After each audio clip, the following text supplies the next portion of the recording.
So you know what's really wild is that Provincetown is kind of going through like a weird time now because, and I love it when Provincetown goes through like a weird time, because Provincetown really to me is like a weird place, and when it becomes normalized, then it becomes like boring, and I love the fact that there's a kind of like a town on the ropes feel to it. Like for instance, town hall right now is falling apart. The town government probably is going to have to move to another building. Structurally, they're having structural repairs that are going to be like $1.6 million. It's really weird. There's vulnerability in town hall, and I love vulnerability, and I love the griminess, because if it becomes too rich and everybody has money and the rich really have all the power, then they squeeze the poor, and to me, that's cruel. I like to see all kinds of people, all colors, all genders, all kinds of sexualities, and I like to see people that are not necessarily all bloody rich, and so when I see a little financial, fiscal vulnerability, I see the opportunity for normal people to remain in the town and for normal people to come to the town and have a vacation and not be priced out. So it's sad that town hall is structurally failing, but I think that when you're too rich, you get too arrogant, and so I'm not into arrogance, really, I'm not.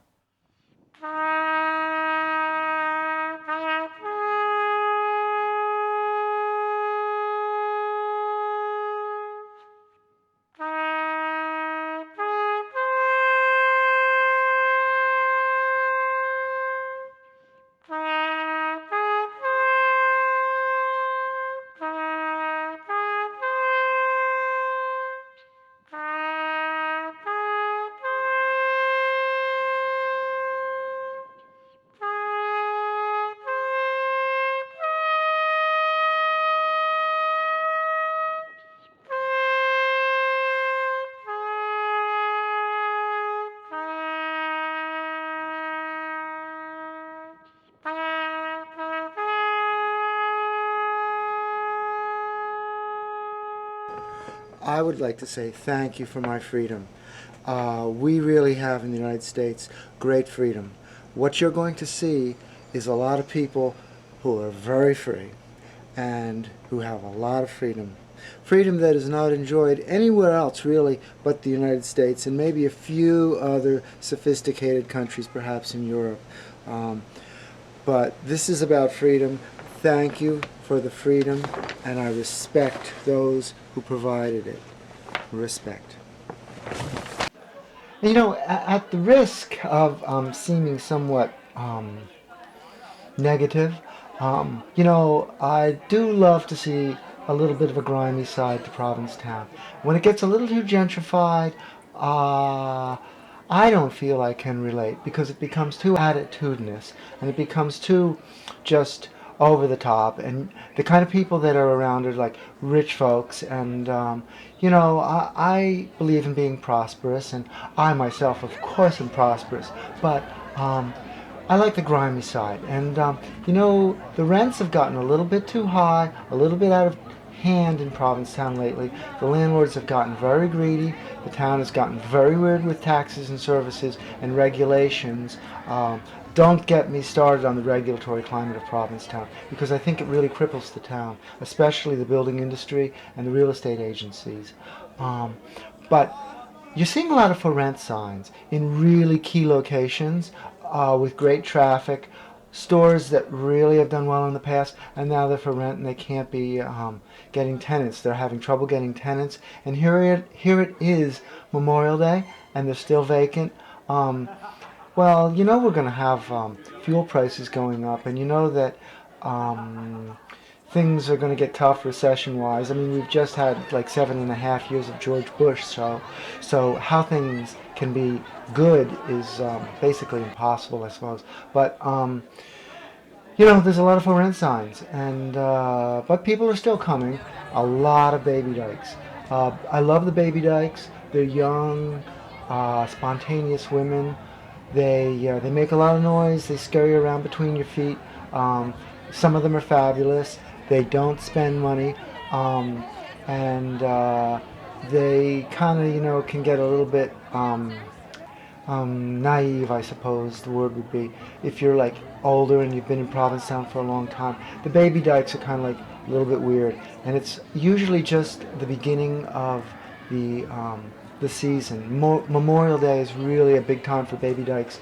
Later in the season, it's usually mature gay men, and fabulous queens, and fabulous hetero people who know a good thing when they see it. And we all get together at the end of the summer. September is fabulous. So I went down to Paramount.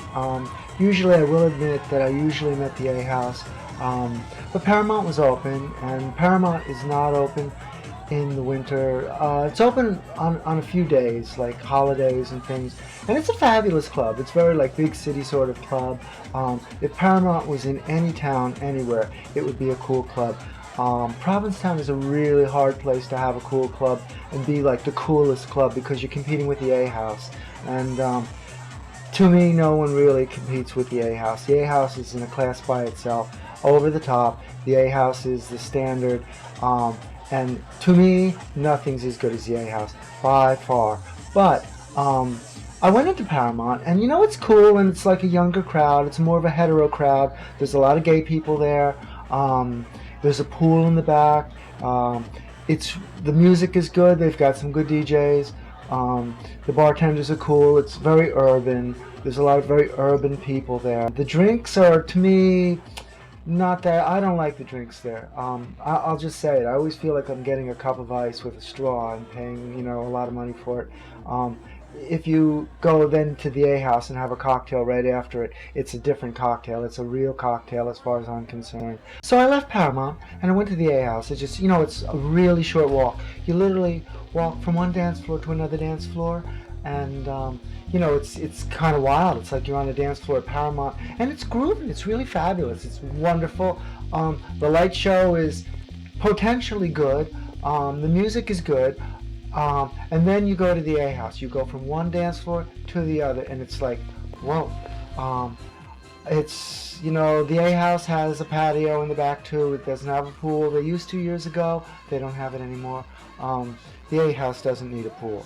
Trust me.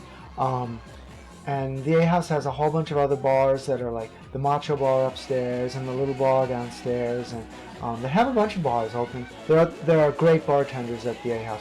Great bartenders. Lil and Sean are just like, just great. You want a fabulous cocktail? Go to the A House. You want great lights, great show, great sound, great people? Go to the A House. The best guys that are out are at the A House. Everybody who's at all worthwhile will eventually end at the A House at the end of the night. David LaSalle is the DJ. David LaSalle is great. I love David LaSalle's music. He's got a tremendous depth of knowledge about all kinds of music. He does classic disco on Sundays. When he's spinning like techno or regular club music, it really is put together well. If you just go and stand there and listen to the music that David LaSalle spins, that in itself is just enough.